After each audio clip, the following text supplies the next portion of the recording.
যখনই লন্ডন প্রত্যাশা পূরণের অপেক্ষায়, তখনই সোহরাওয়ার্দী উদ্যানে এই মিটিং করে, সভা করে, আরো 2-4 জন রাজনৈতিক নেতাকে নিয়ে পিআর, সংখ্যানুপাত, নতুন পদ্ধতি, সংস্কার ছাড়া নির্বাচন হবে না। আজকে আবার দেখি এই ষড়যন্ত্রগুলো আবার কেন শুরু হয়েছে জানেন?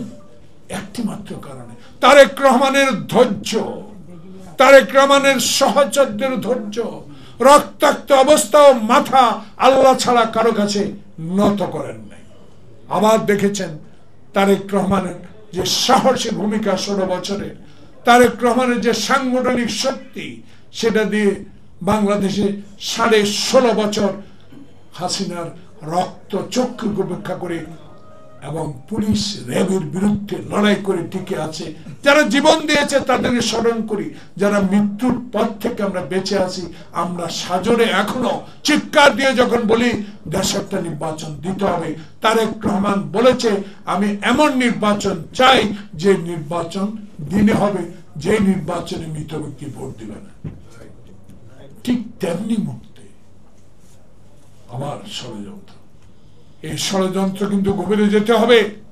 আমি Abdul Salam, joint secretary general, আমাদের ধর্ম সেক্রেটারি জামালকে অনুরোধ করব, যখনই আপনারা নেতৃবৃন্দের সাথে আলোচনা করার সুযোগ পাবেন, জেনে নেওয়ার চেষ্টা করবেন কারা এই ষড়যন্ত্রের সাথে জড়িত।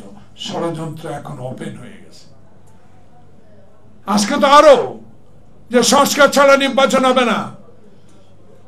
আগে কি জাতীয় সংসদ নির্বাচন না, আগে স্থানীয় সরকার নির্বাচন, নমিনি ডিক্লার, আবার কেউ নির্বাচন করবেন, আবার 300 প্রার্থীও দিয়ে দিল, ইউনিয়ন পরিষদের চেয়ারম্যানের প্রার্থীও দিয়ে দিল, আবার কেউ নির্বাচন হবে না।